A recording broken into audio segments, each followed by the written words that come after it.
აი ზამთარში ხვარიან გოგოები, რომ აი ძალიან ლამაზად ჩაცმულები არიან, გრძელი რაღაც ქურთუკები აცვიათ, შარფები, აი ულამაზესად გამოიყურებიან. მე ზამთარში ისეთ ჩაცმულ დავდივარ, რომ არ ვიცი აქამდე როგორ არ გამშორდა ქმერი მართლა არ ვიცი. მე ვარ ადამიანი, რომელსაც სიცხე არ აწუხებს.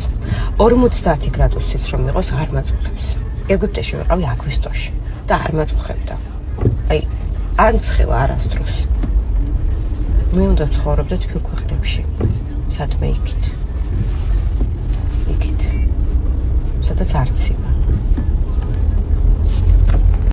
ძალიან ბევრი მომწერა, რომ არის ჩემნაირ მდგომარეობაში და ამას ქვია ტემპერატურის ცვლილების ალერგია. ანუ ეხება რომ ალერგია ქონდეს სოკოზე, არ შეჭამ სოკოს, არ შეჭამ მიგოს. გაქვს ალერგია კატის ბეწვზე, ნუ არ მოეფერები. აი ტემპერატურის ცვლილების ალერგიას როგორ უნდა უშველოს ადამიანმა? ნუ არ უნდა შეიცვალოს ტემპერატურა იგივე დგას. აი რა ხდება ამას? როგორ შვერთ ხალხო?